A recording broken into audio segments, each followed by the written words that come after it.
The following program was provided by an independent producer solely responsible for its content. The opinions expressed do not necessarily represent the views of this station, its staff, board of directors, or underwriters. Don't adjust your screen. There is nothing wrong. You're about to enter a world where the very concept of time is rendered obsolete by the sheer power of entertainment. You're about to enter the Boggis Hour.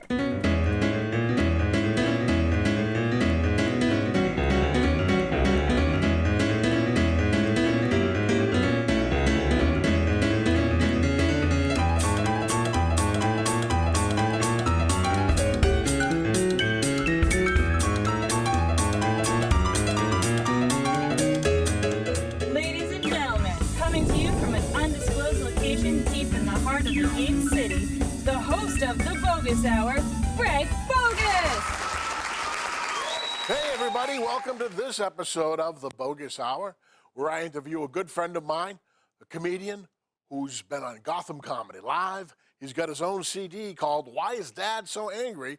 And he tours with comedian Karen Morgan with their Lawn Disorder Tour. My guest, Jim Colliton. My wife explains a lot of things to me. I think you need someone in your life that's going to explain things. The last thing she helped me with was Facebook. I was not on Facebook, and if you're not on Facebook, you know what I'm talking about. People get mad when they find out you're not involved in Facebook. You are not on Facebook? Oh, you need to get on Facebook. You're like, all right, settle down, Grandma. I just walked in, all right? So I got on Facebook, been on for a couple months now. I go to my wife, I go, I don't get it. I don't understand Facebook. She goes, oh, you know why you don't get Facebook? You don't care about other people. And she's exactly right. Now, I don't wish ill will on anyone. I just could care less what they're doing in their day-to-day life. You know how they have that like button? I think they should have a care less button right next to it.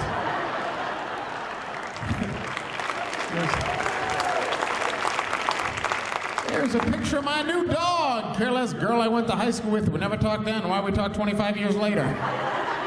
I just lost 9 pounds. Careless, careless, careless, careless, careless.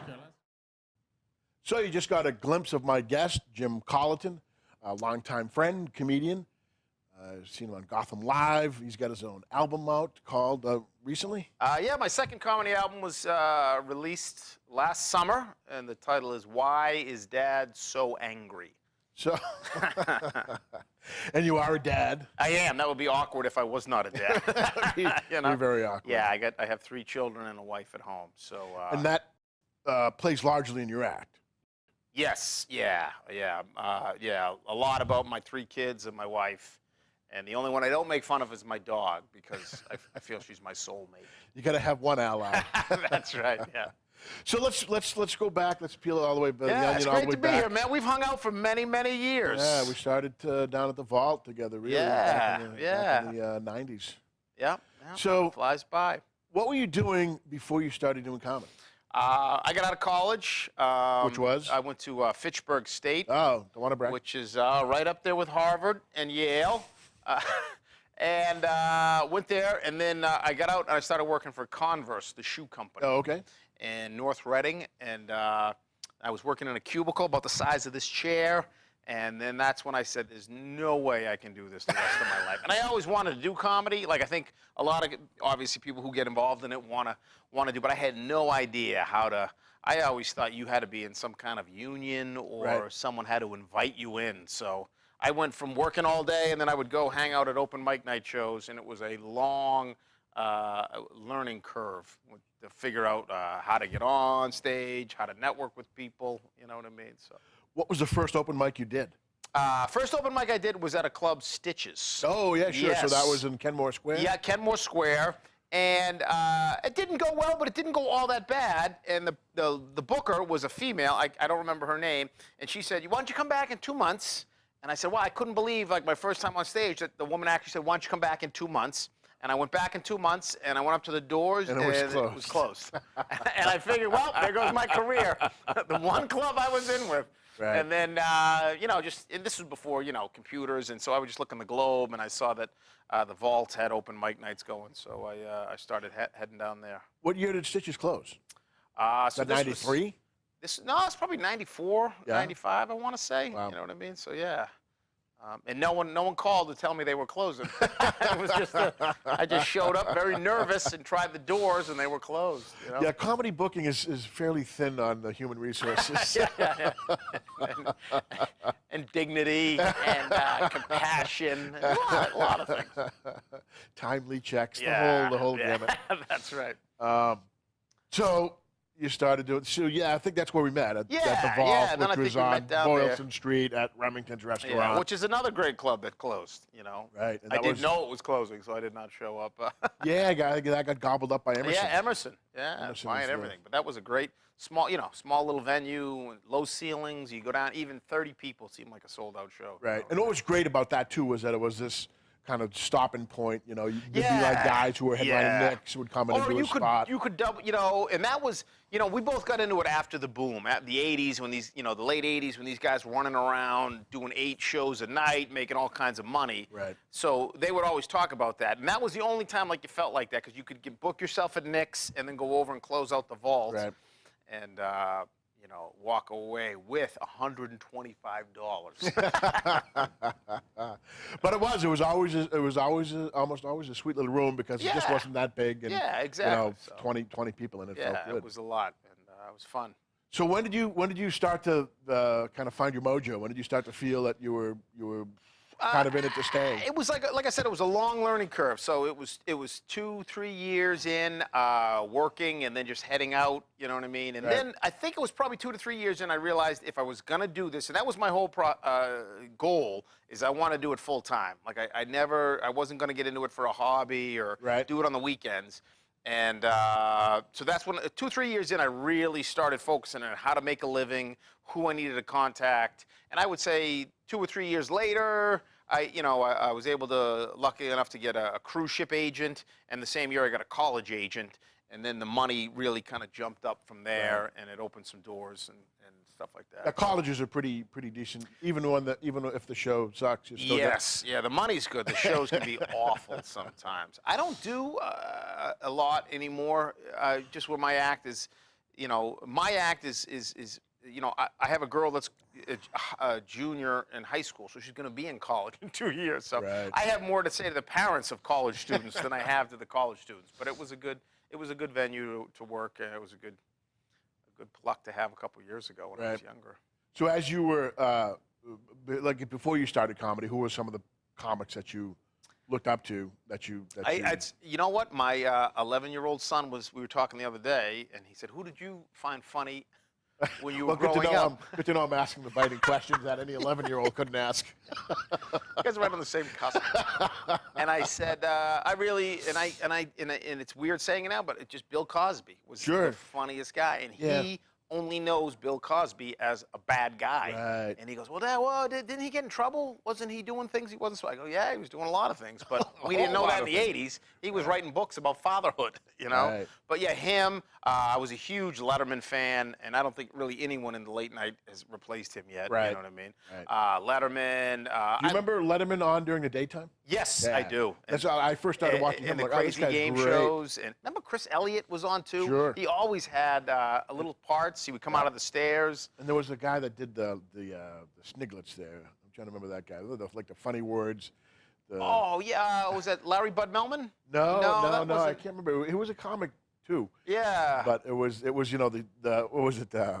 Musquirt. That's the clear liquid that comes out of a mustard bottle. Yeah. So he was great. I remember, staying up late as a kid to watch Letterman and things like that. And then, really Seinfeld. I remember watching Seinfeld on like the Tonight Show. Yeah, but even when his show came out, I was still in college, and I'm like, here's a regular guy doing stand-up. He wasn't crazy, wacky. He wasn't Carrot Top. He wasn't Bobcat or any. He was just a regular, and I could really relate. And I go, this guy seems like he's, an average dude, just being funny. And his early shows too was always, I think it always was it closed with his stand-up or open with his stand-up? it had a ton of it wrapped in there. And it's funny, you go back and look at it now, and the stand-up's not that great. Like, he was writing that stand-up just for the show, and as a comedian, you watch old episodes now, you're like, I can see.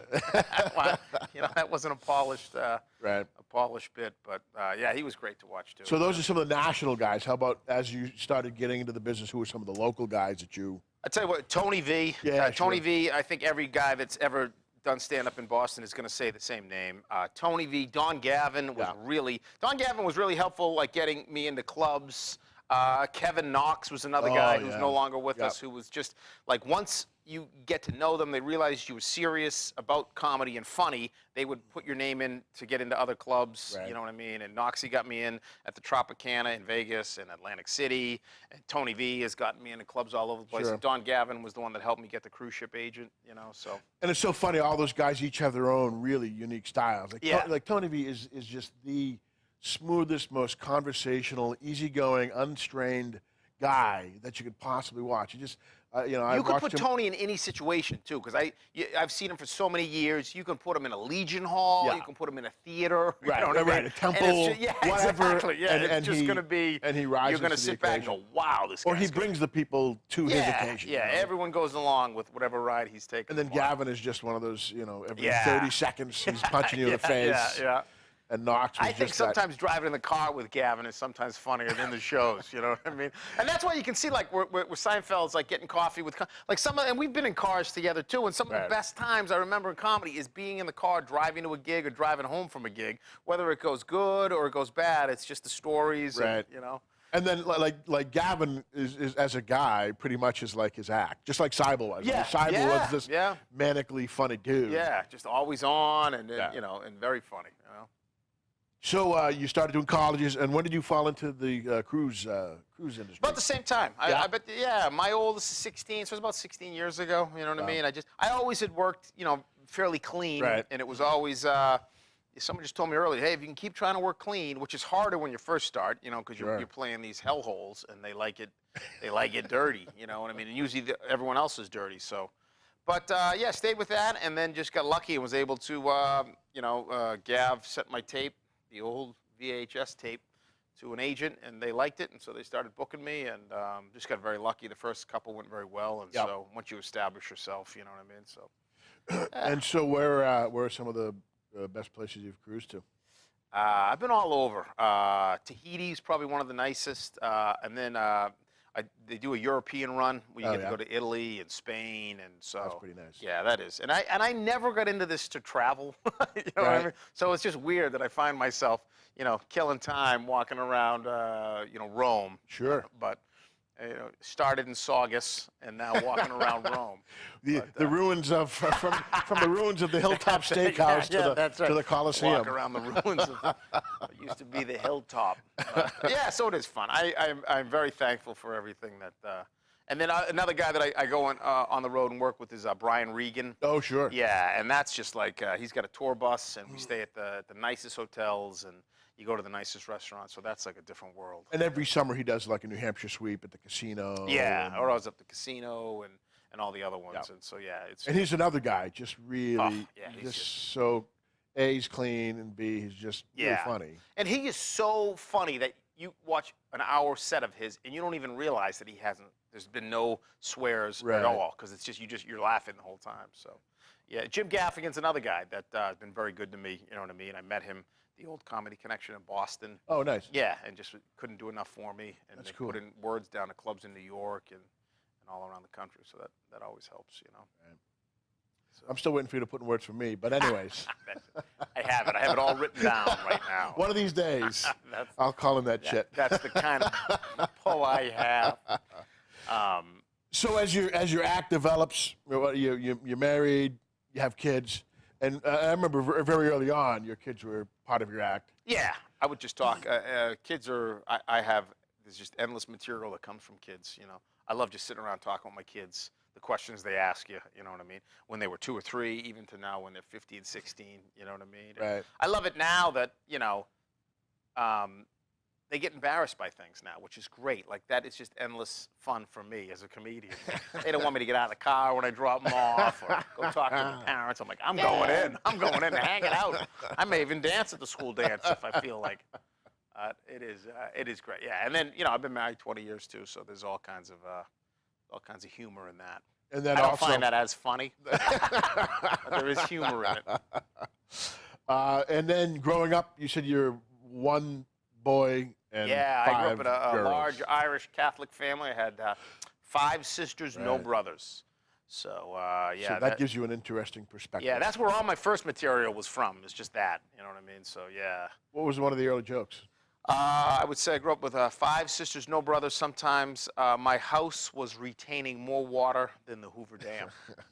And then I would say, Oh, yeah, mother, the bathroom fights. yeah, and my mother would send me off to junior high in hand-me-down Sassoon jeans. I don't even know if young people know what Sassoon Yeah, I don't jeans know. are. They were hot back in the day. They were. Yeah. Jordache. Yeah. But so yeah. Although I wore the what the hell were they? Huskies. Huskies. I got a buddy who's husky. We were out, this is when he was single, and we were out at a restaurant, and he was depressed because he couldn't find a girl to go on a date with. And the waitress said to him, hey, me and my friends all like husky guys.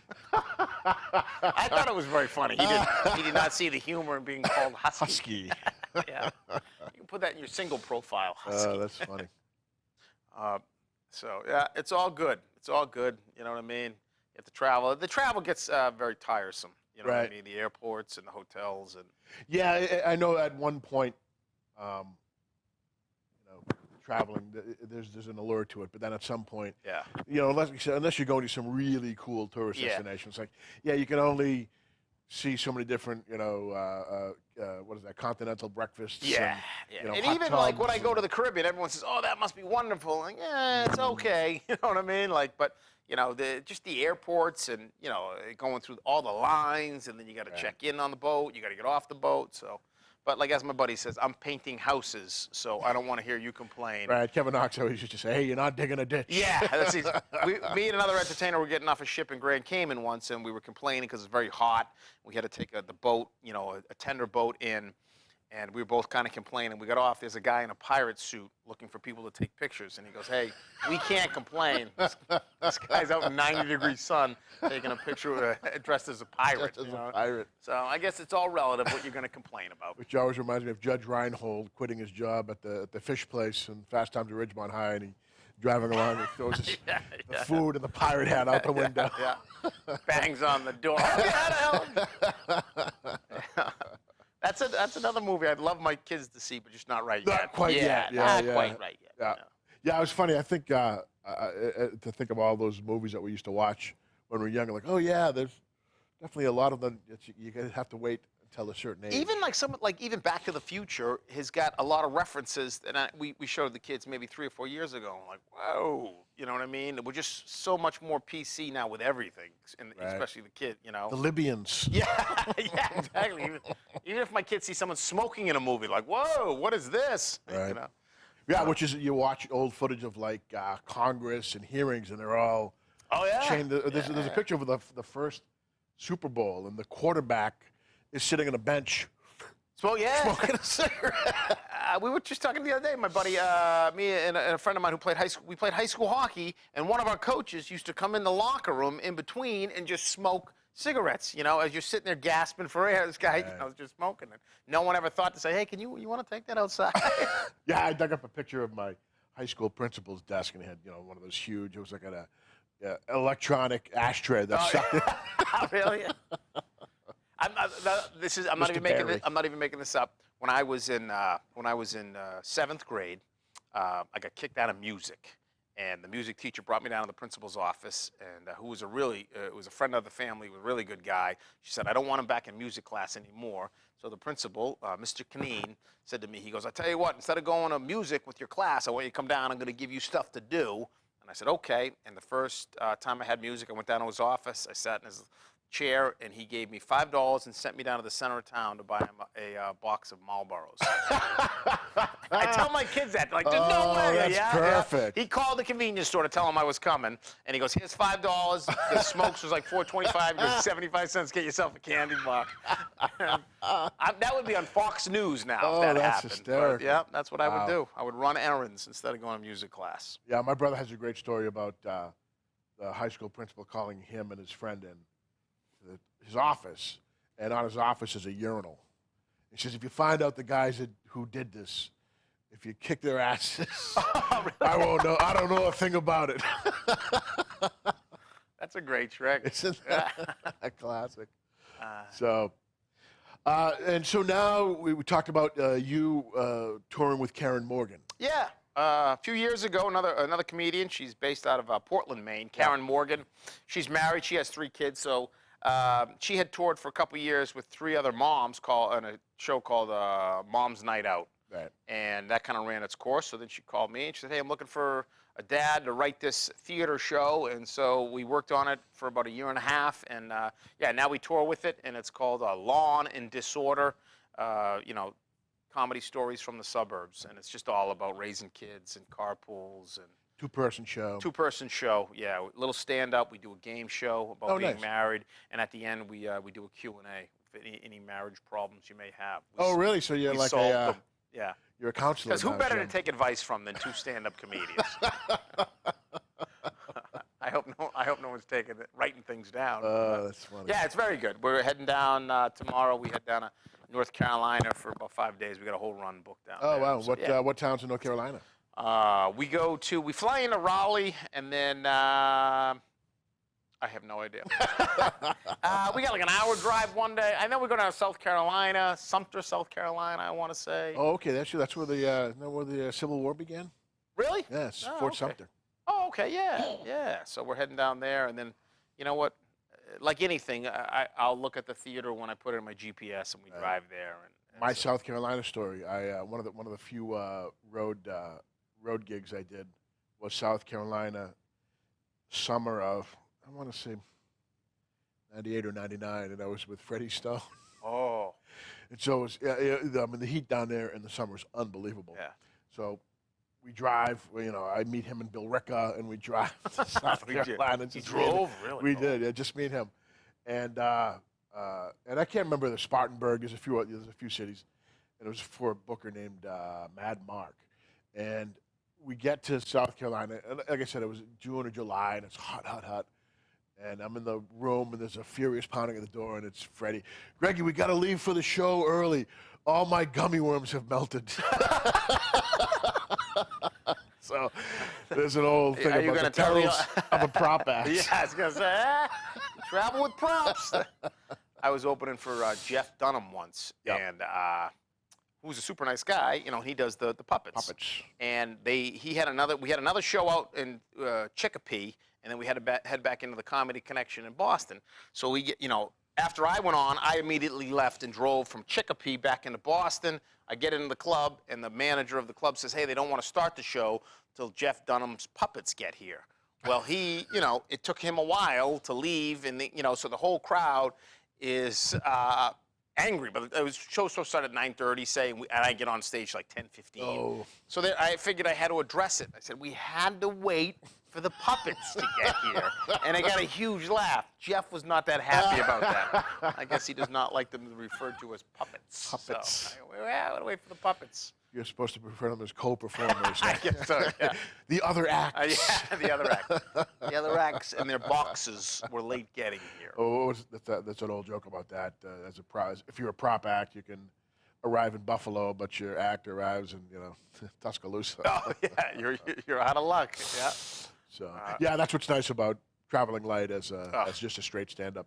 Yeah. I was just in Lowell at the Luna Theater, where I do a monthly show, and they do jazz on Thursdays. And one of the guys, it was a 5-piece jazz band. One had the big stand-up bass, but the other guy had one of those B3 Hammond organs.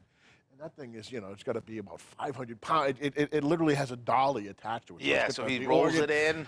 I'm like, man, can you imagine having to pull that thing along to every year? Oh. Yeah, but even when I go to do sound checks on the cruise ships, or even in theater shows, they're used to doing maybe an hour-and-a-half sound check. There's music cues. Right. And as a straight stand-up, you walk in, they go, "What do you need?" "I need a stool and a mic and a mic stand, and we're done." You know what I mean? Just make sure the sound's on. Hello, check. Yeah, that sounds pretty good to me. There's usually this union guys like, "We had to come all the way in for this." Yeah, there is something nice about just showing up and doing the show. So, what do you have? Anything beyond the tour of North and South Carolina? Anything? Yeah, I got a lot of good stuff coming up this summer. You know what I mean? I'm going over doing the Nantucket Comedy Festival, Nice. which Kevin Flynn and runs, and that's always fun. Doing that this summer, and a bunch of cruises and things like that. And then, yeah. You'll be at the Luna Theater in Lowell in a couple of months. Yes, I will. Yeah. Very excited about Very that. excited There will be a lengthy sound check for that show. Well, it's always a pleasure to have Jim this- Colliton around and It's a chatting. pleasure to be here, hanging Yeah. out with you, man. Good It's to see you, my it's friend. always been fun hanging out. And Yeah, so you can find him. We'll send the information under yeah, you as we're yeah, right on my talking. website, jimwatt.com, and both my CDs are on there if you want to purchase those. If you mention the show, he gives me $1. That's right. Yeah. Free CDs. All so. comes back to Greg. All comes flowing back. Well, all right. Well, thanks for coming on the Boggis Hour. Time flies, and Thank you see very you, Jim. much. Yeah, man, appreciate it. All righty. All right, pal. arrivederci. If you or someone you know would like to be a guest on the Boggis Hour, email us here at thebogishour@gmail.com.